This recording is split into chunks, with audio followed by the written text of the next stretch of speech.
Today I'm sharing the magic of monochrome.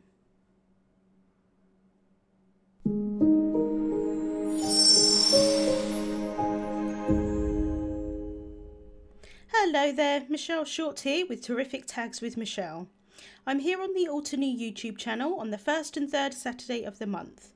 So if you like my videos, I'd love for you to subscribe. So let's get started. I'm using the Craft Your Life project kit Wings and Petals today. The kit consists of a large stamp set, lots of sentiments and a lovely silhouette image.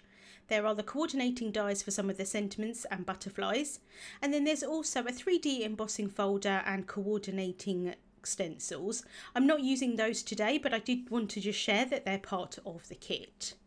So I'm going to start off by cutting the butterflies. So there are two layers for the butterflies. There are the front wings and then also the back wings. You can definitely just use the front wings on their own. I have done that and I still think it looks really pretty. But if you want a lovely dimensional look, you can cut both. And it tells you on the back how to line them up, but it is pretty self-explanatory. So I'm starting off by cutting the base layer of the wings from Classic Crest 110 Solar White cardstock. So I've placed the dies onto the cardstock and I'm going to hold them down with some low tack tape. I'm then taking the top layer of the wings and I'm going to cut those from Crafty Necessities Jet Black cardstock. So I can just do the same thing, place them down onto the cardstock and then hold them down with some low tack tape before I run them through my die cutting machine.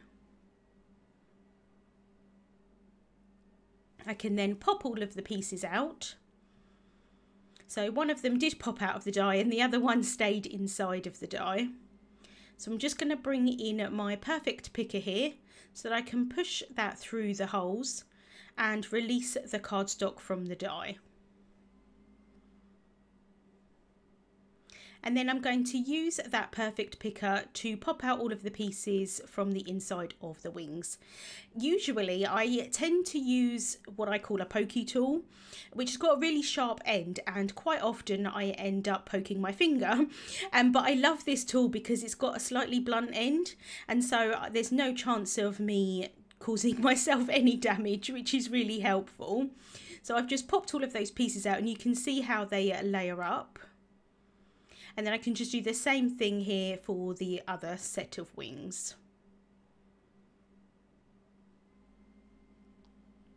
And then this one here is for the front set of wings.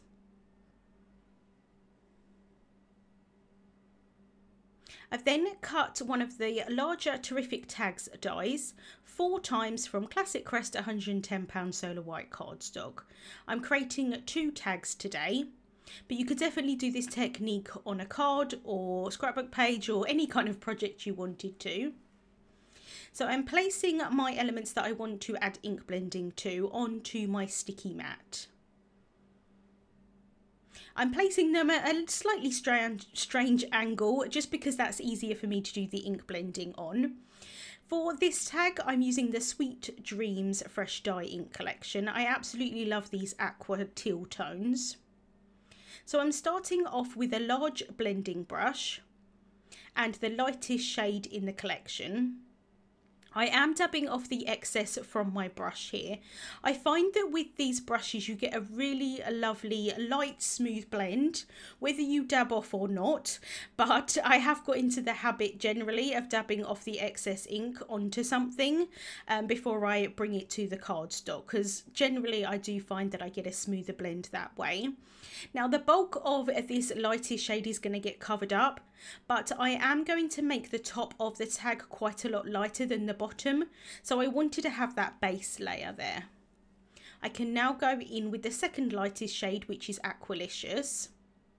Again, dabbing off that excess, and you can see here that I'm starting off at the bottom, which is why I've got the tag orientated in this way, because I'm using my right hand. I just find it easier to come in from the right hand side, and because I want the bottom of the tag to be darker, it makes sense that that's where I would start with the brush, and then as I go up the tag I've got less ink still on the brush and it's just going to automatically lighten up. So I've gone in with the second darkest shade there with the large blending brush, but I found that it wasn't quite dark enough for what I wanted. So I'm now going in with a small blending brush, and just because this is smaller in size, the bristles, although they aren't, usually with the smaller brushes the bristles go denser, but actually with the large blending brush the bristles, excuse me, are quite dense. But I do find that these small blending brushes just tend to add a little bit more colour onto something rather than the large brushes. I absolutely love the large ones for a really smooth blend, but like I say, I wanted to darken up the bottom of that tag quite a bit. So I went in there with all 4 shades of the ink, and now I'm using a mini blending brush and adding the ink to the butterflies. And at some point I realised that I was going to get ink all over the sleeve of my hoodie, so I did clean off my mat there. And now I can go in with all 4 shades like I did and add the ink blending to these butterflies. And again, I'm going to focus the darker colour towards where the body is of the butterfly, and then lighten up towards the kind of edge of the wings. With the wings that are at the back of the butterfly, I am making them darker. So I'm kind of bringing up the darker colour further up the wings than I do for the front wings, just so it looks a little bit more dimensional. And then I can finish off here with the darkest shade, and I'm using the mini blending brush here just because I wanted that colour to be quite intense, and like I say, these bristles are a little bit denser than the small brush. So for the other tag, I'm going in with the Cherry Blossom Fresh Dye inks. I absolutely love these colours. One of my favourite pink shades, and then also the aquas with the Sweet Dreams collection. Definitely 2 of my favourites. So now I've got the large blending brush again. I do have one for kind of each sort of colour family in terms of, like, you know, I generally don't use red that often, so I have a pink one, and then I have like an aqua one, one for the blues, one for purple, and I just have the label on the top that corresponds with the colour. I don't necessarily have to have it match to the exact collection. So now I can go in with the second shade here, and I'm just doing the exact same thing that I did for the aqua teal tag, focusing most of that colour towards the bottom and then letting it fade out towards the top. I can now go in with Rubelite, which is the second darkest shade, and I didn't want too much of this shade, so I didn't go in with the smaller brush, but now for the darkest shade, the Razzleberry, I am going in with that smaller brush, and you can see how much darker this is than the other shades. It's absolutely beautiful, this shade. I really love it. So just adding that in and trying to sort of fade that up again towards the top of the tag. And I did get a little bit of excess ink around the whole of the top of this tag, but once I add the twine on top, I don't think it's going to be too noticeable, so I decided to leave it as is. So you can just see that there. And then I can do the same thing for the butterflies. This time I decided to move the butterflies and bring them a little bit closer to me, rather than worrying if I was going to get ink anywhere. So again, using that mini blending brush and starting with the lightest shade, going into the second lightest. And for this one, I decided to leave out the Rubelite colour and just go straight from the second lightest to the darkest.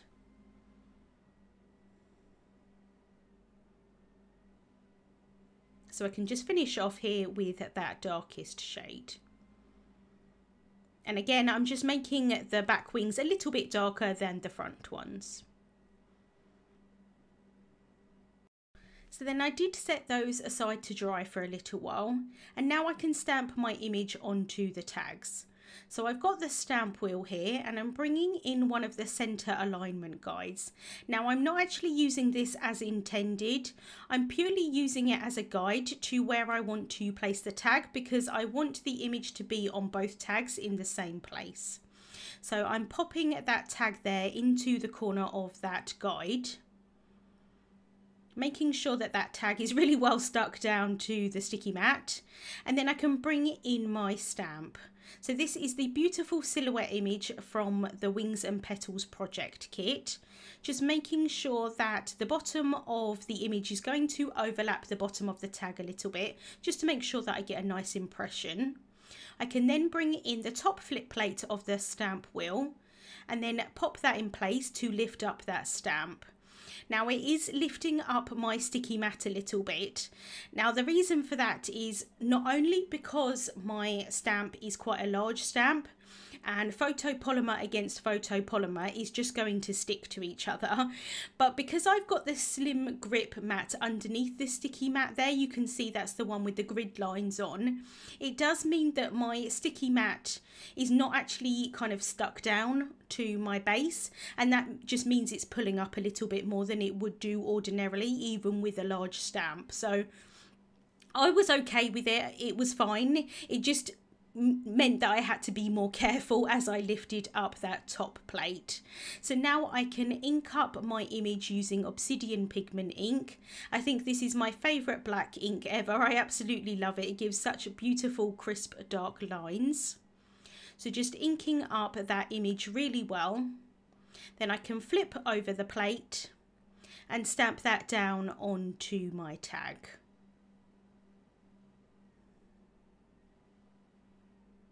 So I'm making tags today, but like I said, this would work on really nicely on a card as well. I did actually make a card for the release, very similar to this, but I didn't add the butterfly on. And then when I was thinking about it, I thought it would be so nice to have a butterfly on top. So that's why I thought that I would create these tags today. So just being careful here to lift off that plate, and then I can kind of get my finger underneath the plate there and make sure to keep hold of that sticky mat and place that down. Kind of hold that down as I'm lifting up that plate. And I wasn't sure there whether I got a good enough impression the first time, but I decided to stamp it again just to make sure that I did get a really nice impression. So just pressing that down for a second time, and then I can lift that off. And I really love how that looks. I think the black ink works really nicely against that kind of ombre background. So I'm just bringing back that alignment guide so I know where to place my tag. I can lift that off, and now I can ink up my stamp again. So again, just using that Obsidian pigment ink, making sure that that's really well inked up, and then I can press that down.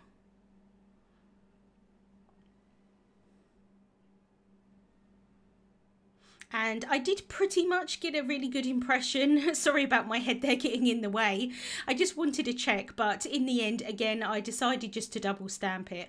I think I've got into the habit of doing so. So just stamping that down to get that really nice impression. And I am going to set these tags aside to dry for a little while. This is pigment ink, so it does take a little while to dry. I'm now going to assemble the butterflies. So I'm adding a little bit of liquid glue onto the back of the top layer. And just being careful here not to add too much glue. But I do decide to dab off the excess onto a scrap piece of paper before I can pop that down onto the base layer. That's just going to make sure that I don't have glue kind of oozing out everywhere. So the great thing though, however, about liquid glue is that I can wiggle it in place. But you could definitely cut these from some double-sided adhesive sheet as well, and that would work really nicely. I realised at this point that I wanted to cut off the bottom of the butterfly's body. I found that when I made this in the past, with the butterfly that I used for the release, that I didn't really like having all 4 layers of the body. It's just a personal preference thing, because I've already got 2 layers for the kind of front wings, and then I'd have 2 layers for the back wings as well with the body, and it would end up being 4 layers for the body. And again, just personal preference, I decided to cut it off, but you can definitely leave it intact. I can now add a little bit of glue onto the body and the antenna there, and then I can line that up with the back one. And I'm not going to lie, it's a little bit fiddly just to get that antennae to line up, but because I'm using that liquid glue, I can just take my time to line it up as best as possible. And then I do like to just manipulate those wings a little bit because I really like having these quite dimensional, and I just think that's absolutely beautiful. And I can now do the exact same thing for the pink butterfly. And aren't they just so very pretty? But like I said, you can definitely just use the front wings if you wanted to as well. But I do like having that dimension of having the back wings too. I can now take those other 2 tags that I cut from the Classic Crest £110 Solar White cardstock, and I can add some glue tape onto the back. So now I can kind of sandwich the 2 tags together. So that's going to give me a really nice back of the tags if I want to write a personal message, but it's also going to give some stability to the tag as well, just in case I want to add it with some foam tape or something onto a card.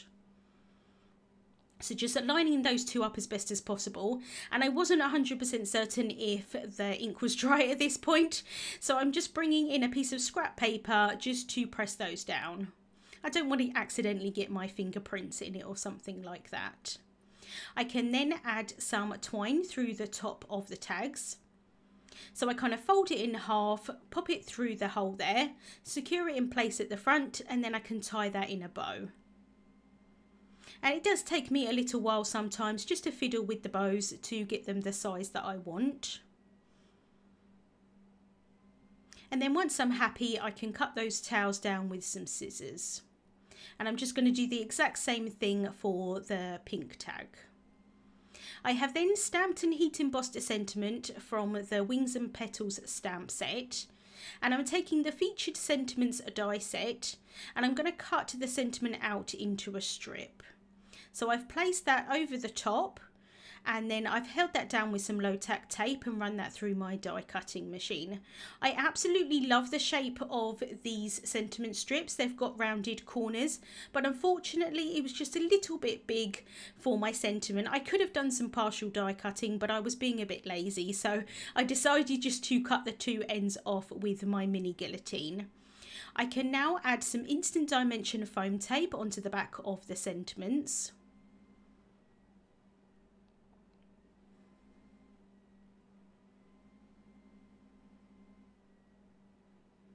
And then I can just place them down onto my tags, just figure out the placement of everything before I stick anything down. So I can bring in my butterflies here, and this is where you kind of get the magic of monochrome. I just think they look so pretty, just having all of that one shade of ink, or the, you know, one colour family. But you can definitely add contrast if you wanted to. I think this does look really pretty. I think I prefer the pink butterfly on the aqua background rather than the aqua butterfly on the pink background if I was to do it this way, but I personally absolutely love the kind of tone on tone look. I think it's really very pretty. But let me know in the comments if you're kind of a monochrome person with the colour scheme, or you like to have a little bit more contrast with your colour schemes. So I can now remove the backings off of that foam tape. I can bring in my T-square ruler just to line up that sentiment, make sure that that's straight. And I'm just using the tweezers there just to help me out with the placement. And then I can add some adhesive onto the back of the butterfly. And I wasn't 100% certain where I wanted it, so I kind of placed it down, and then I kind of moved it a little bit, and then kind of thought about it for a while, and then decided when I was happy. Again, that is the great thing about liquid glue. You do have that time to kind of wiggle it in place.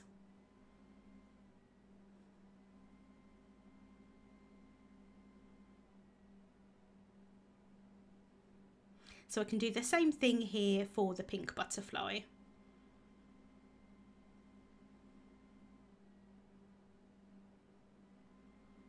And then once I'd figured out where I was happy with them, I can then press those down.